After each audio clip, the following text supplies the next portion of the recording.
It's my pleasure to welcome today's speaker, Kannan Thiruvengadam. Kannan has a really interesting story. He grew up on a family farm in India and started on a career in the tech world, but then eventually returned to his agricultural roots here in East Boston. And in 2015, he had this vision to transform a lot that was full of trash into a thriving community garden. And that's how Eastie Farm began. And that's where he is the director today. And now Eastie Farm is a place where people can connect to nature, but also to each other. There he has done a big number of transformative projects, including the construction of the first geothermally powered greenhouse in New England, which allows for the production, distribution, and education about food all year round. He has also spearheaded different food security initiatives. For example, during the pandemic, they launched Mutual Aid Eastie, which provided 5,000 meals a week. They also run a community-supported agricultural program, so they connect small farmers in the area with people. So they are also providing food access to families regardless of income. But his commitment to community and the environment goes far beyond Eastie Farm. He's also the president of the Friends of Belle Isle Marsh, which is an organization that protects the last salt marsh in Boston. And he also serves as in the Boston Conservation Commission. So clearly he has a lot of knowledge and experience in the world of nonprofits. So today he's here to share some of those challenges and successes with us. So thank you, Kannan, for being here today.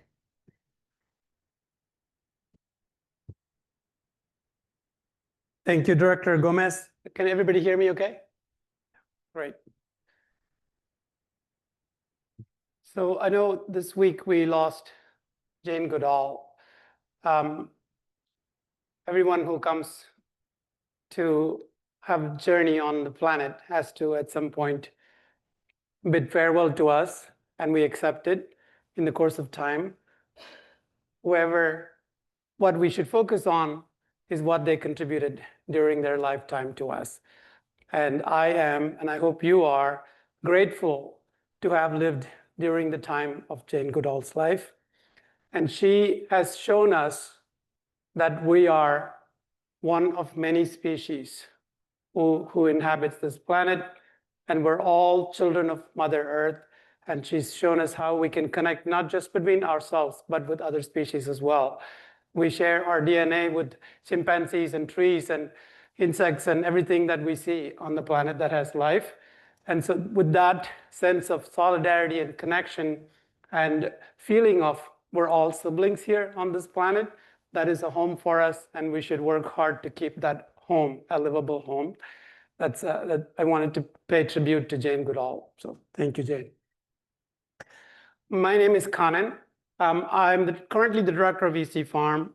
And as Director Gomez was saying earlier, I came to that through a different interesting kind of path, which I'm happy to go into later. But this is an environmental series conversation, so I'm curious about where you are. As Director Gomez said, I have done different kinds of work, and I can talk about different things. But I wanted to make sure it's relevant to some of the burning questions that you have in your minds. So if it's okay, I'd like to hear, at least from 2 or 3 people, what's one big environmental question you're sitting with?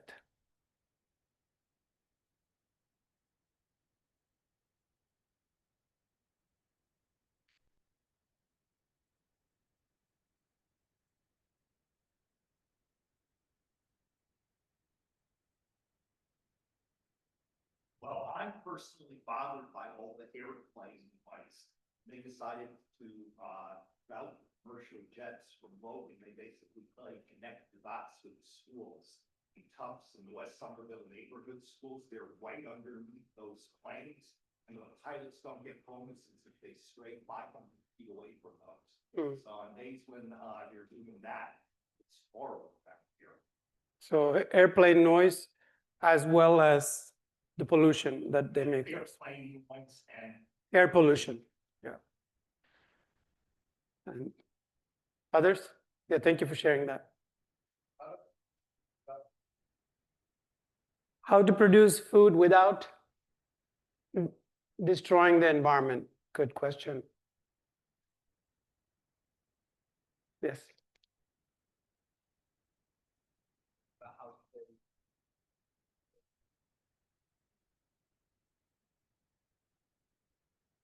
Sustainable regenerative food systems through urban ag and permaculture.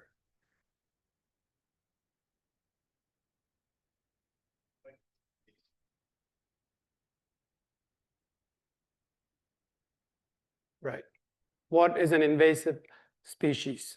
So airplane noise, air pollution, food systems, and how to grow food without destroying the planet, how to practice sustainable regenerative urban ag, and follow permaculture principles. And the last one was, sorry, reminded me again. Invasive species, thank you. The concept of invasive species, how do we define them? All good questions. So one thing that I just want to make sure that this didn't come up, but perhaps is on someone else's mind that hasn't spoken up, is in our efforts to care for the environment, how are we also making sure that the fellow members of our own species are cared for? And it often gets captured under the term environmental justice. There are many ways you can solve problems, but how do you choose ways that are the most equitable, that don't leave behind the most marginalized, that don't end up costing more for those who did not cause the problem, nor can do something about it, given their current level of resources or privileges, or where they may be located in the world. So environmental justice is another thing that we have to keep in mind. I appreciate all the thoughts that came up around food systems, just air pollution, noise, and agriculture and growing food in a way that's harmonious with caring for the planet. So all great questions. Thank you. It gives me a sense of what's on the top of your mind. As I go through, so I will share some pictures because I find that pictures tell a story of 1,000 words easily. And I will walk through a journey that I've been through. And we could take some time to distill the lessons. I've got some ideas on what those lessons are. They can sound abstract if I just said them, but once you hear the experience, then they can be more concrete. So let's go through this. Again, my name is Kannan. I'm the director of Eastie Farm, and it helps to share very quickly how I got to this point. I grew up near a family farm in India, had some connection to farming and agriculture. My mother, grandmother, father, always in everything and anything they say, the proverbs that they use, the examples that they use, the phrasing that they use in the language, always based in agriculture. So there's that connection sort of in the blood, but I wasn't doing farming in India. I actually went to school and studied computer science. And I had a tech career for a while. And I made the mistake of studying climate science for some reason. I don't know why I did that, but definitely freaked out after that and started to figure out how can I act on this. I would go to protests. I live in East Boston, where Eastie Farm is. But I would go to protests as far as West Roxbury, which is also part of Boston, but it feels like a foreign country because it's so far away, to fight some of the pipelines that were coming in there. And the pipelines came anyway, despite all the protests. And then I learned that the reason fossil fuel industry is so successful is because of the money that is with the corporations and how they're able to control elections and the Citizens United ruling and all that. So I joined a group called Move to Amend to introduce an amendment to the Constitution to say when we say people, we're talking about people who can bleed, who have flesh. We're not talking about corporations. And when we're talking about free speech, we're talking about actual speech from people, not spending money from rich corporations. So that sort of like amendment needs to be there. It's not there yet. it appears our government is not very clear on what we mean when we say people. Corporations are now confused with people, right? That's why we have Citizens United ruling, and that is a big reason why we're unable to act on climate. So, but then I realized very soon, I am an immigrant. I'm kind of learning the system as I go. And I realized very soon, it's kind of naive to think that an amendment is going to happen anytime soon. It may take 20 years, if at all, right? So tried a few different things, took a course in permaculture, and started noticing this urban lot that was just abandoned and trashed on my way to the subway station from where I live in East Boston. I would see that every day. And there was this woman in the neighborhood who was running a vegetarian restaurant. And she and I had this thought, maybe we could clean this up and grow food in that space. And just getting to do that was hard enough. And so my big realization was, we're trying to work on climate change, which is a global phenomenon. But doing small things exactly where you live can be all-consuming. And in fact, overwhelming even, if you want to just solve that one small problem. But it can be just as rewarding, because you're right there, you see it grow, and you see the fruits of your labor over time. So I'll give you a little bit of a context of East Boston. How many people here have been to East Boston? Around 10. How many have been to Logan Airport? Slightly larger number. The second count is also the answer to the first count. Why? Logan is in East Boston. So you've been to East Boston if you've been to Logan. And there is a community there. The community was there before there was an airport. And the East Boston itself as a neighborhood was built through landfills. So it had like 5 islands, and the way a lot of Boston was built too. Back Bay was a bay, South Bay was a bay, and they're all neighborhoods now, because they would raise hills, bring the soil, and put it into tidal wetlands to create land. Then you can build buildings on top of. A lot of Boston is built that way. East Boston was too. It is still surrounded, at least on 3 sides, by water, so it's a peninsula. And we do see increasing flooding now.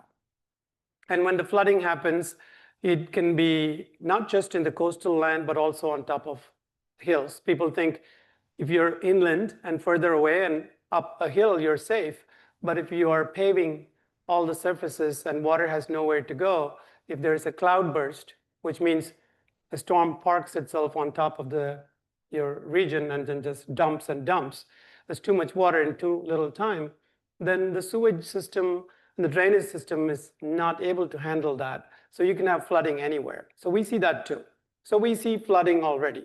It's occasional right now, but with every passing year, it's increasing, both in its frequency and its intensity. And we're living right on the brink. At some point, when this flooding comes past a certain level, salt water is going to be killing the trees. Salt water is going to be causing trouble for all the cars that are parked there, and all the infrastructure that we have underground. Many of us don't even see the telephone infrastructure, the electric infrastructure, so much that's underground. And when salt water comes over, it's going to be a disaster. So we are apparently informed and apparently preparing, but it appears we are very underprepared.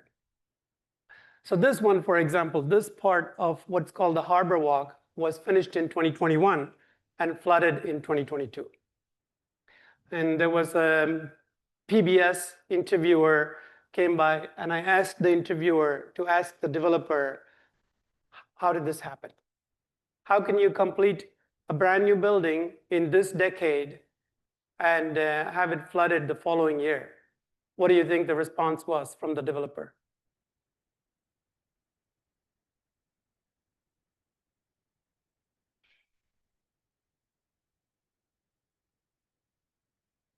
You must have some guess. Funding. Not enough funding? That's good.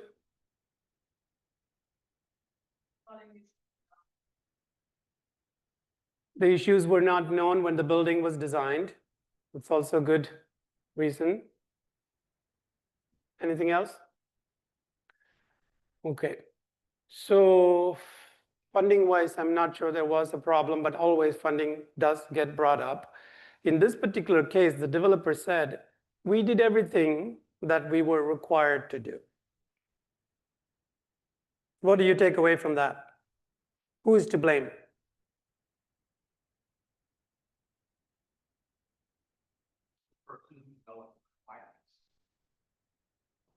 Perhaps the local government that developed the policies. I saw another hand. Yeah. The city. Yeah. So the same as the local government. Yes. So the government gets blamed. While the government is trying to work with developers to have property tax coming, to have economic activity going on, to improve housing, and doing everything it can to accommodate, when something goes wrong, it is the government that gets blamed. At least in this case, it was. So some of you may be thinking of going into the government, and I hope your takeaway is that you create the most stringent form of requirements that there should be. Because the blame will come back to you if there is damage. And that's not just so that you can impose on the private sector. It's so that you can be responsible to the people who live in these neighborhoods. And government is ultimately responsible for the long-term well-being of the people. So on this side, yeah, this is when they were starting to develop, and it's already flooded. And the dock was flooded, the floor was flooded, and I probably have some videos here too.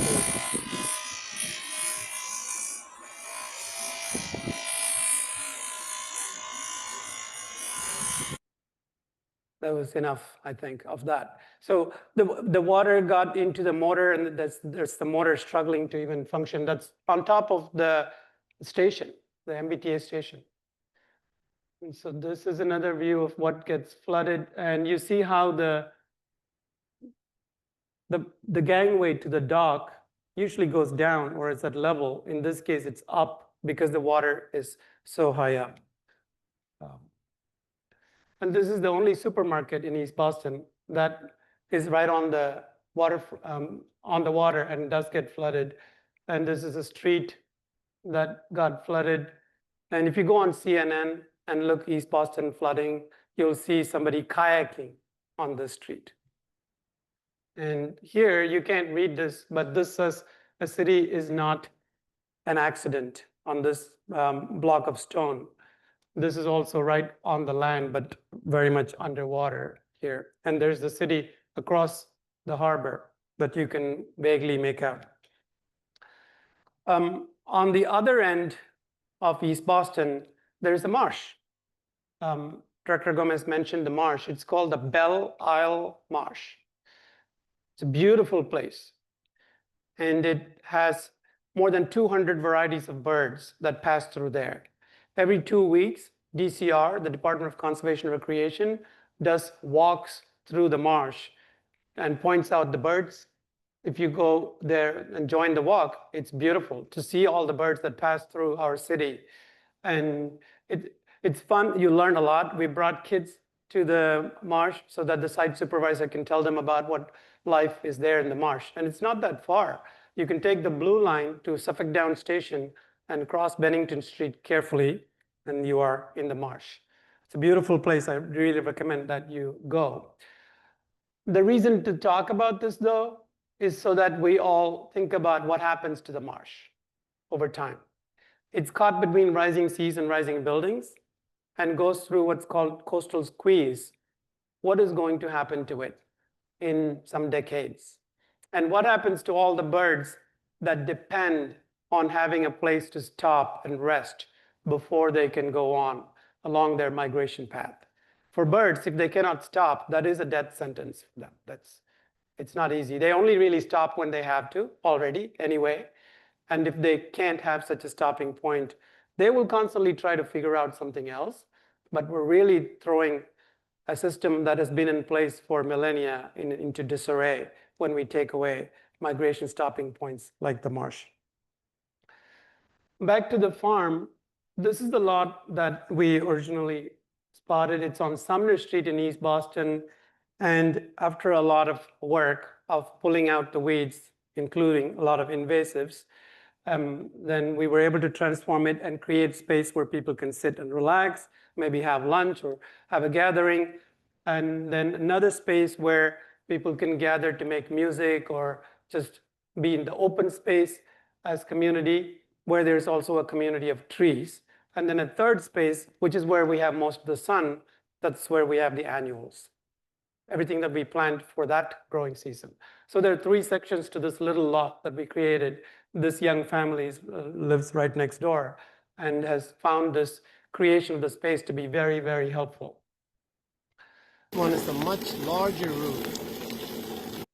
That, because it made that noise, I just moved on, but that video is of water being collected from the roof. And it's a pretty big roof, and we collect a lot of water. And when we started this, there was no water supply for the garden.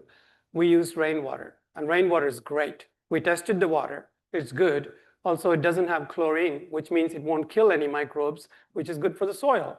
Soil is a living thing, it should be treated as a living thing. So rainwater is great. So we got that water, which meant that the neighbor didn't have flooding issues. Before, they used to have flooding issues. And once we took the water away from them to use in the garden, now they only get vegetables. No flooding, right? I call it extreme flood to extreme food. People have found this way of engaging with us to be very helpful, even though initially they were pretty skeptical about what's going to happen in this space. Will this reduce the value of my property? Who are these people coming in here? What are they going to do? But once they saw that we are mutually beneficial to everyone that lives around us, and they are part of the ecosystem that we care about, now they come, they participate when we do a composting session or recycling session. They say, if you want to use the restroom, you can use mine. They bring coffee or whatever. It's created that very positive relationship once we engage in a way that's beneficial to people. If you're all worried about climate and you want to talk to people about climate, my thought would be don't lead with it.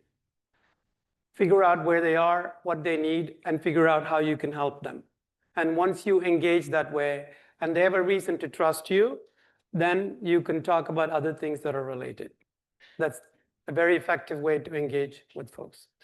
So here, a couple of young women from the community are learning to do composting.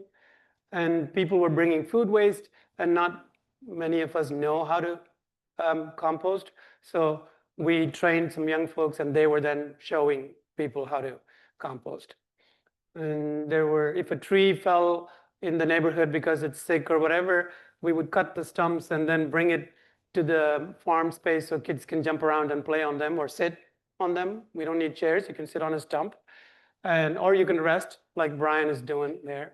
And the bag has wood chips and any shavings from a wood shop nearby. They would have to pay somebody to take it away. And instead, they bring it to us, and we use it in the compost because it's carbon. Composting needs carbon and nitrogen. So eventually, when we set the space up nicely, Mayor Janie came to open the space for us. It's on Sumner Street. You're welcome to come visit. It is an open lot, open to community to visit, and it looks pretty simple. But if you look a little deeper, you'll see what grows there, and you can spot the companion plants. You can see the annual section. You'll see the community section with the fruit trees, and you'll see the little pocket park. That was actually a community idea. Elderly folks used to walk around, I still do, the block just for some exercise, and they asked that we create a little pocket park for them when we were redesigning the space. And we created that park. As soon as we finished it, COVID hit, and this became the primary outdoor spot for East Boston to distribute food from. So that wasn't part of the plan, but listening to the community and respecting the wisdom of the community led to this extremely helpful benefit of having this outdoor space. And we created other spaces as well, where gardens in schools are left behind and abandoned. we went in there and beautified them and set them up nicely so kids can go to the garden. And there's a lot kids learn in the garden. And they also feel good. They don't even realize they're learning because they think it's playtime. But it's also stress reliever for everybody in the school system. There was one time a principal called me. COVID was difficult for a lot of people. And for principals, it was really difficult because you had to do education and ensure safety at the same time while not knowing exactly how to do both. It was very stressful for many.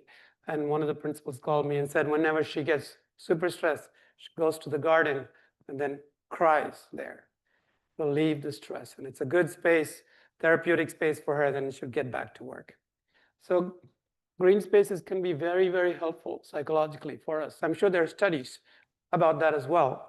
But we also know intuitively it's good to have trees and plants and greenery around us. Not to mention, when you think about urban heat island effect and what climate change is doing to make it worse, green spaces will absorb heat, not emit heat back at you.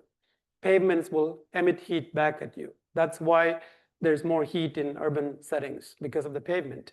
But soil and plants will absorb it, and therefore it's cooler. And we measured that. If you step out to the sidewalk, outside the Sumner Street site, you'll find that the temperature is 10 or 12 degrees higher on the sidewalk than it is inside the farm. Of course, we also have trees and there's shade. This is Juana. That corn is Salvadoran corn. It's really big. People really appreciated that we were growing that. There's some okra there. The city started a program called Grow Boston after we kind of pioneered our way into creating this space. Grow Boston is now a program that supports programs like Eastie Farm that are trying to start up. Oops. I'll tell you a little bit about the different programming that's available in Eastie Farm. And we find that you have to do many different things if you're going to work on something in a systemic and holistic way. And one of those is education, like what you're doing right here. Without making it possible for young people to continue to do this work, all of what we do could end.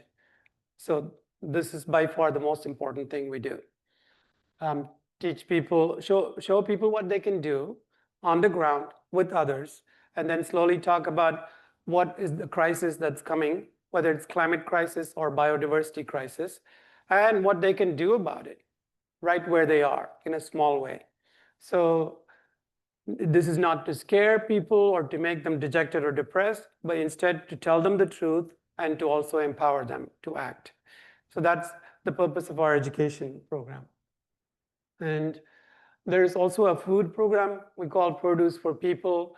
This program is about bringing Massachusetts grown produce. We grow produce too, but we can't grow enough. We partner with small farmers in the state who don't have the wherewithal to sell into the city, and we aggregate the produce and then sell it into the city customers. But we also build into that affordable CSAs. Do you know what a CSA is? Yeah. Do you want to tell him what a CSA is?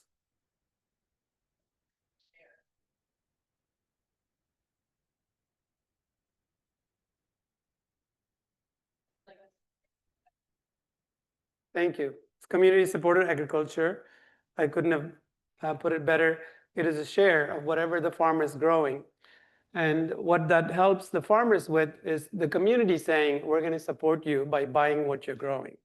That makes it possible for the farmer to invest confidently, that knowing that they will get a sustainable amount of revenue from what they're growing. So that's a CSA. The way we do it is we build into it affordable and free CSAs so that if you are in a food insecure situation, and if you're coming to pick up a CSA at Eastie Farm, nobody knows which sector you're in.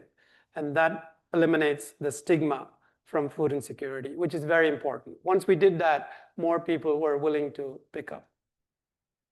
And we also do often free produce distribution. And that's some pictures from the CSAs and some of the farmers that we support around the state. And Sometimes there are fresh cooked meals as well. There is a partner we have called Channel Fish, and they're a fish processing entity, but sometimes they get fish that is extremely good, very, very good.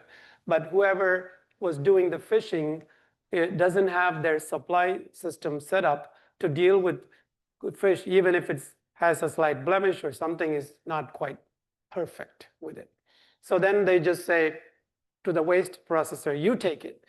But it's not quite waste, it's really good quality fish. So the Channel Fish calls us and say, let's make sure people get this. And then it could be like salmons that are that big and people get one or two. And that's a rare thing for people. So we do that sort of thing as well. And then people cook it and send us the recipe or a picture of what they make, and it's a joyful thing to experience. The vision is so that young people are empowered, like I was saying earlier. And the values include community education, stewardship, and resilience. I think you have heard all this. We found an opportunity during COVID to step up and up because the demand was so much. We connected with local food producers, large and small. We paid restaurants to make food and bring it to the farm, and then volunteers in the community would load it up in their trunks, and I would send them text messages as to who they're going to deliver the food to, and then they would then contact whoever lives in the house to let them know they're leaving the food outside at the doorstep. And we even rented a kitchen that in a restaurant that was shut down and hired the kitchen staff and had them cook with food that we got from a Red Cross food bank, and they were going to compost it, but a chef examined and said it's actually good for human consumption. So we brought it over, we bought some spices, and that way we were able to produce more meals because the food itself didn't cost us that much. And we told the people, this is where the food is coming from. Are you okay with it? And we got a thumbs up from folks because they trust us. And that way we're able to create more food for people. We had to do all of that during COVID. And this is more other farmers supporting us. People were stuck in their homes, so we brought them some games to play, but mostly we're environmentally oriented, so these are ecological puzzles. And we have local immigrant nonprofits or ad hoc community organizations making wreaths and things like that for holiday. So it's a little bit of an economic activity for them, and it is spreading joy throughout the community as well. So these are some examples of the food work that we did. Kids very much were and got involved and provided a lot of labor. And growing seedlings and sharing seeds, plants, flowers was also part of that. And I'll look at, we're at 12:37. This is a greenhouse. Of course, it's a picture of a greenhouse. We used to go into schools and teach kids about natural ecosystems, some hands-on work and some classroom work. And one of the requests from one of the kids was, why don't we go to the farm? We go to the farm in the spring and the fall, but why aren't we going there in the winter? And the response was, well, because in the wintertime, nothing grows. And of course, kids, they will not take no for an answer. And they're like, no, there's got to be something you can grow. I was like, you can grow ice. That's what you can grow in the winter. I was just very dismissive of that request. But later, when we found that there may be funding for food security infrastructure from the state, we said, okay, maybe we should finally answer these kids' request and build a greenhouse so that they can do something in the winter. And so it's really their idea that then led to the cleanup of another site, and then start to test the soil, start to grow things there, just so that we can begin the process, a community process of acquiring the site. You have to go through a public process for that. And this is more envisioning of what people wanted there. And then this slide flip makes it look like magic, but of course it took years to make it happen. Maybe I'll make a couple of points and then move on from here. See these trees here? They're mulberry trees. And the trees were there before we even knew about this site. And if we were going to build the greenhouse in the middle of the lot, we would have had to take the trees down. So we didn't want to do that. That meant the greenhouse had to be placed in a different part of the lot, which meant we were in zoning violation, which means you need to go to the Zoning Board of Appeals and ask them for permission to build where you're building. They said, you're building in the backyard, you're building close to other properties. I didn't understand how a lot can have a front and a back, especially this one, which is like in the behind of buildings, but they've got their definitions. So we respect that, but that took months to get on their agenda, to go through the process, to give them all the designs they needed. Remember, we're doing this as a bunch of community people. No lawyers, no architects, no designers, just doing this as ourselves. Certainly we get some help, but the way this system is set up is more for larger developers. So it was hard to navigate that process, but we did do that. And then that meant we had to do development in the winter time, which is when we ended up building the greenhouse. We also built a geothermal well so that the energy that fuels the greenhouse is not propane. Most greenhouses are not green. They use propane to keep themselves warm in the winter. But we are using geothermal energy. Below the ground, below frost line, the earth maintains the same temperature all year. So it turns out if you can extract that heat and use it inside the space, then you can easily maintain something like 65 degrees throughout the year, or even warmer and cooler if you need to. But tell me how 65 feels when you're coming in from freezing temperatures outside. Nice, right? It feels nice. Specifically warmer than the freezing temperatures outside. And outside temperature was 41, and then the inside temperature was 65. The geothermal is able to do that. And tell me how you would feel if you're walking in to the greenhouse in the middle of the summer and it's 100 degrees outside. You'll feel cooler. But we are maintaining the same temperature throughout the year. So it's the outside that makes the relative difference feel for us. But at the end of the day, it does feel good to be in there. In the winter, it's particularly good because you don't have to humidify the space. In our homes, we have to humidify because winter can be dry. But here, because of the plants, it's pretty humid. It's very nice and comfortable throughout the winter, nighttime, daytime, all the time. So that's the benefit of using renewable energy. And the electricity that we use to operate the pump, the geothermal pump, as well as lights and sound and all that, is from the city of Boston, which has a program called Community Choice Electricity. So that's an aggregate program that gives us cheaper electricity that is green. So that's what we use. So that means the greenhouse operates at 0 emissions. It doesn't burn any carbon in its operations. So that's some of the well digging. The well is about 455 feet deep. It's about the height of the Custom House in Boston, or half the height of the Eiffel Tower. We have 3 such wells, and that's what powers the greenhouse. So this is from the Community Choice Electricity bill. It shows us that's the rate, and this is what we get. And we have this option called Green 100, which means the electricity that we use is sourced from completely green sources. It has some nice environmental features like that opening rooftop, which means that heat can just rise. You don't have to pump the hot air out. You can just let it rise.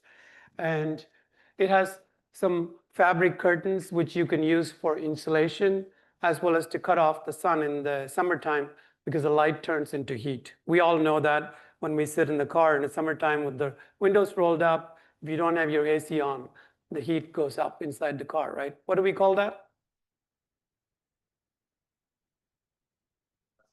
Greenhouse effect. Thank you. So that is what happens in a greenhouse. Light comes in, gets trapped, and turns into heat. The heat doesn't go out. Heat keeps increasing as light keeps coming in. So if you cut off the light, you can reduce the heat. That same greenhouse effect is what is happening to the planet even though we don't have a glass wall, what is serving as the glass wall if you think of the whole planet as the greenhouse?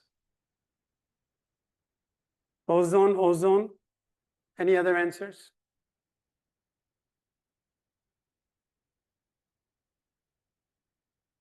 This is something you should know.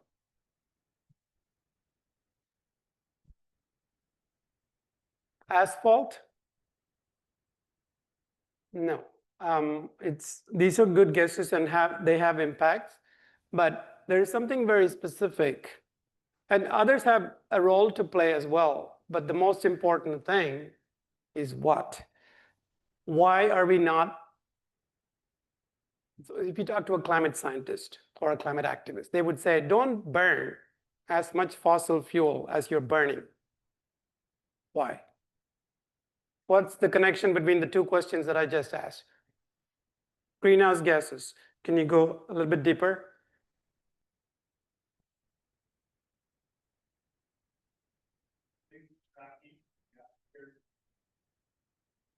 Thank you. So earlier we called a greenhouse effect, and that's caused by something, caused by greenhouse gases. And what are they? There are some specific gases. Where do these gases come from? From burning fossil fuels. And fossil fuels are fuels of our ancestors. Trees, dinosaurs, whatever they are, they got buried depending on the pressure and all that. They either turned into coal or oil or what's called natural gas. All of that is carbon-based, just like us. We are all carbon-based. And when you burn it, you get carbon dioxide or some sort of carbon product. And that is what's causing this wall. That's the primary contribution to this wall that blocks heat from getting out of the planet. It lets light come in, but it doesn't let heat out. It's trapping heat and causing greenhouse gas. So yes, water molecules can do that, and a few other things can do that, but mostly it's happening because of carbon emissions due to the burning of fossil fuels. That's why coal and oil and natural gas are not good.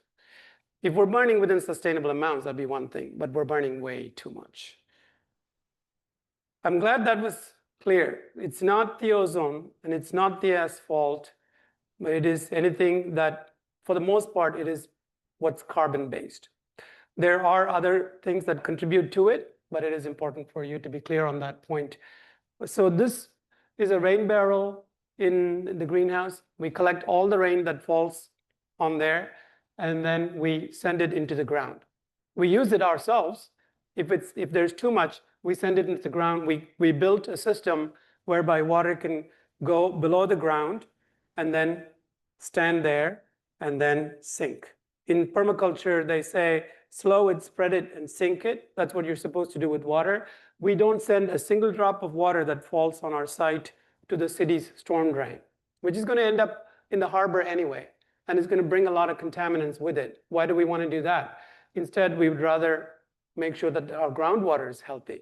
Part of the reason they're having problems in neighborhoods like Back Bay is because the groundwater level is falling, and all the wood that used to be submerged is not submerged anymore, and it's decaying, and the houses are settling. But if you have the groundwater level at a healthy level, that's good. So we do that, and that's how we manage water. Water always wants to find its way. You just kind of have to go along with that. And the ultimate lesson from all this is, what can we learn from water and from nature in general? All the crises that we go through, it's great to look at nature and say, what can we learn from nature? How resilient and opportunistic it is, and how it always is, what it does is based on this moment.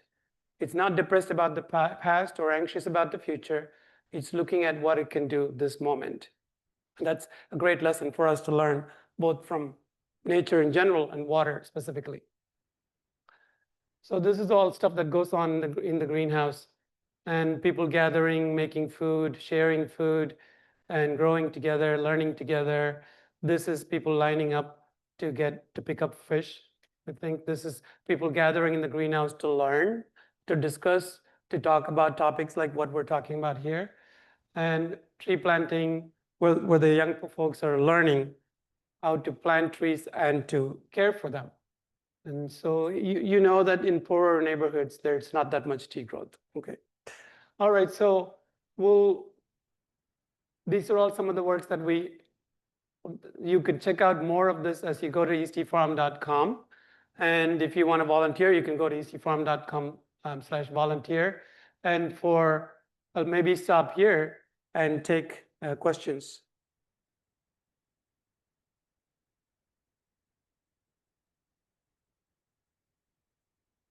Thank you so much, Kannan, for that inspiring talk. Thank you. I was wondering if you would be able to talk a little bit about growing up in India, like, and with your family working on a farm as well, and how that's kind of informed your current practices. Sure. It's a completely agrarian society that I grew up in. And everything that you hear about, whether it's about food or some human dynamics, the lessons that people go back to would always be about agriculture or using agricultural terms. So it could be as simple as you can tell a good crop very early on. A parent may say that to a child, and that could cause a lot of pressure, of course, but that is what they've learned from their own work. Or they'll tell you, if you're trying to make something work, observe how water flows and go along with it as far as you need to go. And then in the very last minute, if you need to channel the water towards where it needs to go, you can, but don't start early.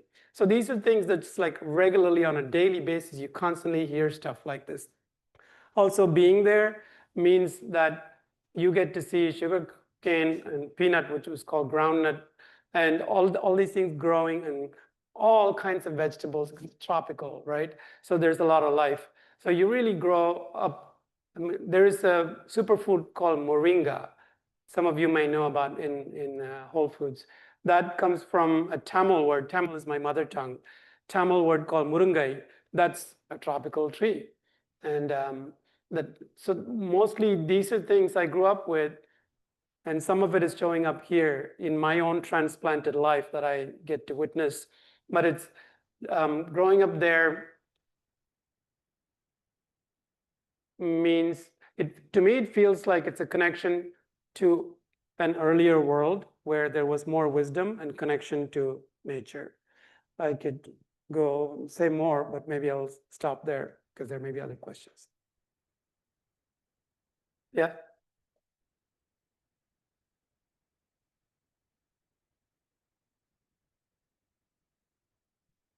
Hi, thank you so much for a very inspiring talk.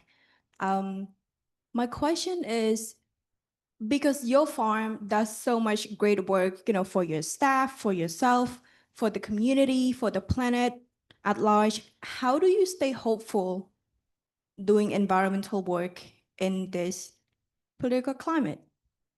Very good question. So if I go to my dad or my grandmother, actually, I don't even have to go to them. I know how hard they worked so I can have the life I have. And all the people before them worked hard so that we can all be here and enjoy everything that we're enjoying today. So for us to say that we don't have hope or to act like we don't have hope is a slap in their faces. That's not right. I'm too grateful to not be hopeful.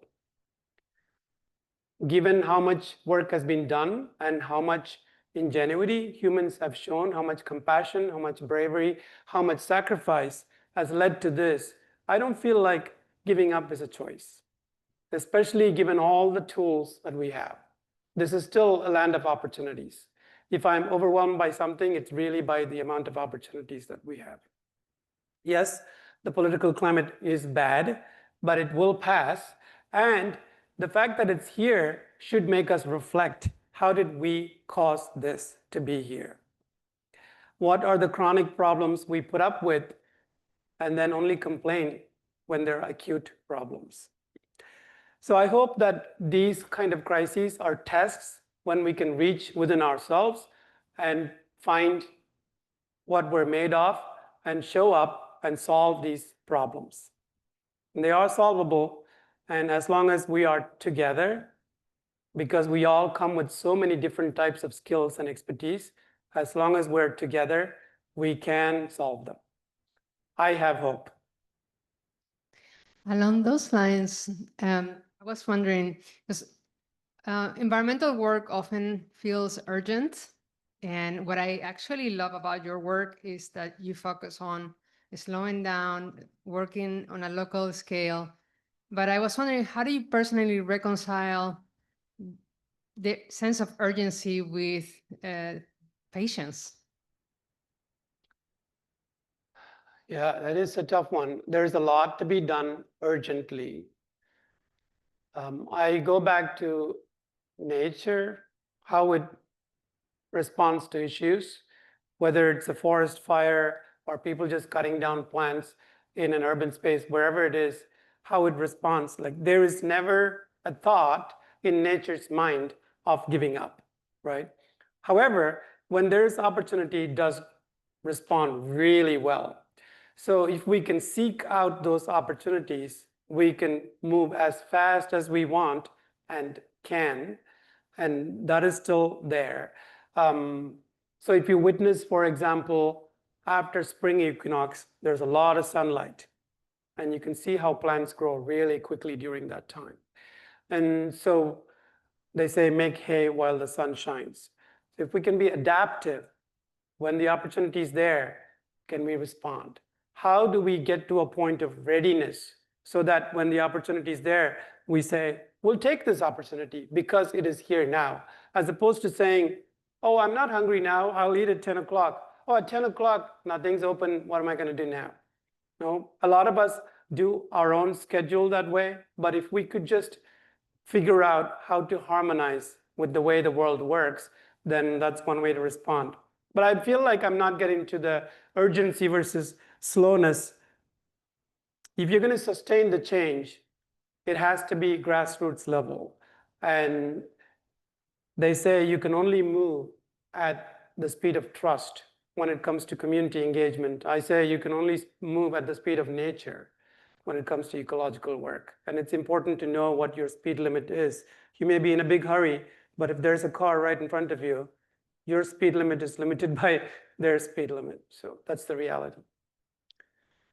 I was thinking, thank you for a great talk. I was thinking about your business model as you were talking, and the Daily Table went under this last year, as you know, and I noticed you got funding from the state, and you were able to leverage different kinds of city funding, state funding. But I was just sort of wondering, I feel like that being ready to pounce or make hay when the sun shines means that you have to have like a really good writer who's ready to write the grants, to proposals, to respond. So could you just tell us a little bit about sort of the business model and how you sort of maintain Eastie Farm when you're doing a lot that also feels very volunteerism? Yeah, it does feel very volunteerism. So this young man, so I didn't realize how much I embarrassed him when I made him do this. I mean, he has his own mask, which he wasn't always wearing, but this was our first Halloween in that first space. And that is me, by the way. And he came to us as an AmeriCorps volunteer. And he stuck with us during COVID, and we got a little bit of money during COVID, which is when I routed that money to him so he can have a part-time job. There he is showing a kid how to make cider out of the apples that are in our own neighborhood. And then during COVID, he's the one who was on the ground distributing the food, taking the food and putting it in people's open trunks so they can then deliver the food. He is now our grant writer. He knows what we've been through, and he has appreciation for the work. He's done the work himself. And we didn't hire a grant writer. He grew into one. And he knows what the context is.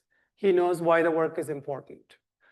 And so if a question in a grant application says there's a 500-word limit, we don't write 500 words. We may only write 50 words, but just answer the question point by point, why this is relevant, and where will this money go? How will it be used? How will we be responsible? And who will see the impact, and how will we measure it? We're just very clear about those things, and just write those down and try not to BS anybody. And I find that reviewers respect that, and that has been a very successful aspect of our work. Definitely need to write grants, yes. Yes, Daily Table went under, which is very sad. There are many organizations that are suffering, but we can do this because we're a nonprofit and we can write grants. You know, the federal government is kind of limiting its support for organizations like ours and for communities like ours, but that doesn't mean there's no money elsewhere. There's a lot of money. It flows here and there. You do have to know how to get there and how to ask for it and how to put it to good use. And if you're willing to do that, then the opportunities are there. On a related note, I would say if you're thinking, oh, I don't know anything about grant writing, abandon that thought. You can write. It is not about flowery language. It's about whether you believe in the work that you're doing and why that needs to be supported. And you make that case. And you can prove it by doing little things that you already can. You don't want to be asking for $3 million right out of the gate. But if you're doing something for $300,000 or $30,000 or $3,000, and there is an impact there, you've learned some lessons, you can put that into your larger application. Is that an answer? That's a wonderful answer. Thank you.